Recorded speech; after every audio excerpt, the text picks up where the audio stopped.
truly sold out of white beans. I know. Harissa and preserved lemon. I know. It was absurd. I feel like I need to have like a secret society newsletter of letting people know like what the ingredients are and people can stockpile. Welcome back, everybody. We took a little bit of time off. It's the new year and it's a new stew. This is what it is. New year, new stew.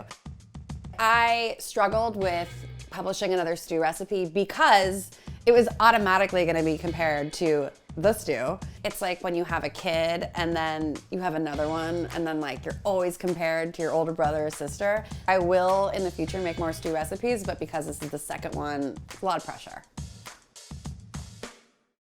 Sometimes I feel totally depleted of any creativity or inspiration. And when that happens, I turn to my old friend, the pantry, which please don't turn to it right now. It's not clean. We can get a shot of that tomorrow after it's been cleaned. And this one is made with stuff that I just kind of always have on hand. And for that reason, a lot of the ingredients are interchangeable, they're flexible. I'm building you a frame of a stew and you can kind of fill in with what you have on hand, what you like, what you don't like. It starts with beans. I love canned beans. I love beans across the board. I love a dried bean, I love a canned bean, I love a refried bean. If I had a dating profile, I would say bean lover.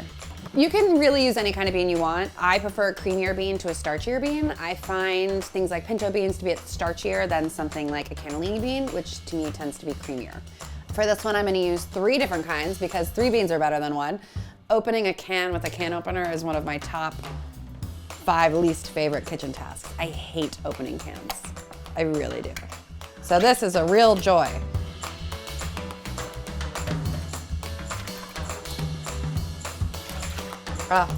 Butter beans, kind of my favorite bean. I'll just kind of let them hang out there and drain while we cook everything else.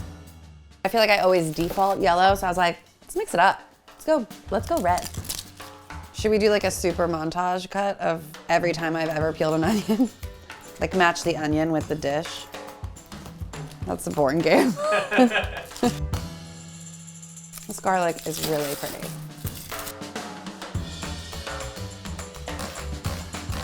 I'm also very into this color story. This red onion and my yellow shirt.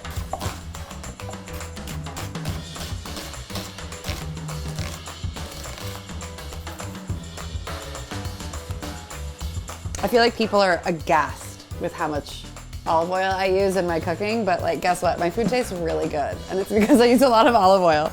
How to make the rules. And you can see I'm like kind of at a pretty high heat. To me, the stew is about like, how fast can I eat? Can I eat sooner than later? When I'm seasoning, especially at this stage, when I'm like frying the onions in the oil, that's when I like to add my pepper. And I think when you read these recipes, it's like you're seasoning at every step. And yes, that's really important. But to me, this is the most important part when you're toasting any spice. And pepper is a spice. So when you're cracking your pepper into this oil, it is kind of blooming that spice. So you are going to get more flavor. I think it's the like, do we really have to season at all these steps? The answer is yes.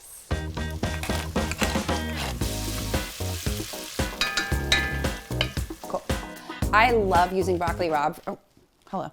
I love using broccoli rabe for something like this because I like the texture that the stem brings in addition to the leaves. And I've heard a lot of people say, I made this stew and it was really bitter. What can you do to help me? And I'm sorry, I cannot help you because broccoli rabe is a bitter green, but that's why I love it so much. But to me, that's like the interesting part of the stew. It's like you have like this creaminess and the bitterness and brings me to my next part, the spiciness. You can't have a spicy white bean stew without something spicy. I am choosing to use Harissa here. Depending on the brand, I have 3 here right now because, so this is mostly just chilies and garlic and it smells really good. So when I call for like 2 to 3 tablespoons of harissa, taste the harissa before you use it. Is it really spicy? Is it really tomatoey? Is it really peppery? Kind of adjust from there because 3 tablespoons of this will be really, really hot, but you might want like 4 tablespoons of this. If you cannot find harissa paste, or if you're like, listen, I have everything else except the harissa paste, you can absolutely use tomato paste and some chili flake in lieu of the harissa paste. And honestly, the end result won't be that much different. I think depending on the spice level and how many actual spices are in the harissa, you might get more depth of flavor here, but tomato paste, if you caramelize it in the same way, add some chili flake, you're gonna get to that place where there's like a bit of sweetness and a bit of spiciness from those 2 ingredients together.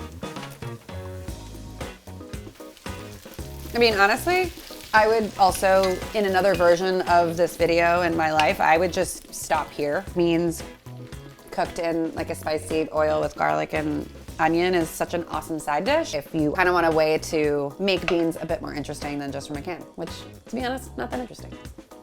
As I'm cooking them and I'm kind of coating them in this spicy oil with these fried onions, I'm also going to use the back of this spoon, and I'm just going to kind of be more aggressive than I would be if I were trying to keep them intact. I'm going to call that a light crush. Some beans will crush and some beans will let be themselves.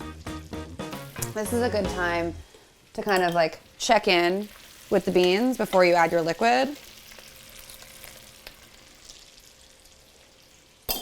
So I'm gonna actually add a pinch of chili flake because it's not that spicy, and I like my food really spicy. It's so spicy. This one is really spicy. Ooh, it is really spicy. I'm gonna add some.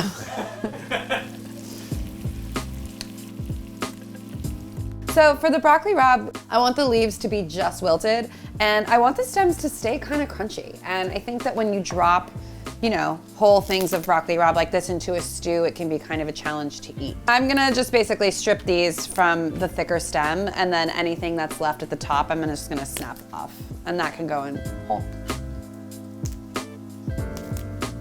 I love sorting stems from leaves. It makes me feel like I live a much simpler life.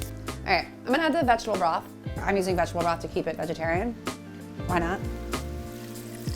Our little stem friends are also going in now. If you're using a green that doesn't have as much stem, that's fine. It doesn't actually matter.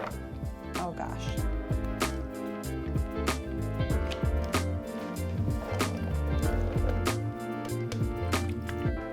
Let me just clarify. If all I was after was a soup, I would stop now. But I'm not. I'm after a stew. And as we know, soup and stew, very different. Soup is brothy, stew is thick and creamy. That initial crushing of the beans that we did is gonna also help the texture, which also works for another stew recipe.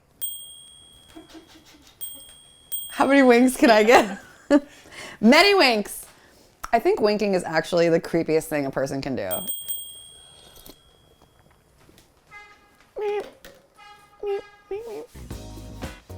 Basically, it went from soupy to stewy. Now I'm gonna add the leaves. And I know it looks like a lot, but like it's like that joke where you wilt down a bunch of spinach and it's like one spinach leaf in the pan. Kind of the same thing with broccoli rabe. It'll wilt down to quite a bit. I feel like the harissa in this recipe is kind of like a secret ingredient, which is a dumb phrase, but it is. It's kind of a secret because just using that, like plus a bunch of beans, you have something really, really special. But my other secret ingredient is gonna be some preserved lemon. You can also use regular lemon, straight up. You know I'm a huge fan of that. But preserved lemons are salty, they're tangy, like they're simultaneously more mellow and intense. Kind of like me. I don't know, I'm not mellow at all actually, I'm just intense. Point being is you wanna add something that's gonna like, you know, oh, it's very Judy Garland of me just now. Okay. Really all you're doing is you're cutting the lemon and you're covering it with salt, massaging it until the liquid starts to come out, and then kind of adding a bit of lemon juice if you need to make sure they're all submerged in a jar, and you're letting them sit until they're softened and starting to cure. I think it's about a week. We're gonna save half of these for putting on top. We're pretty much ready, which brings me to garnish. In keeping with the harissa and the preserved lemon vibe, doing stuff like feta for creaminess, but you could also use yogurt or sour cream or Parmesan or skip the dairy altogether. I won't be skipping the dairy ever, but beans are really, really a great source of protein, but I think topping a stew like this with something like a jammy or medium boiled or fried egg is such a good idea. And then I'm just gonna finish it with a little bit of olive oil also. Cooked olive oil definitely takes on a different flavor, and like once it's kind of emulsified into that stew, it's a different experience than kind of finishing with olive oil. I just felt like no one was ever gonna love again, you know? Like they had room in their heart for one stew and one stew only, but turns out y'all have a lot of love in your heart for all stews. Cool. I want like a whisper of feta. She's a jammy one. And then if you were feeling like super fancy and you wanted to drizzle each one with some olive oil, you could too. And then, because why not?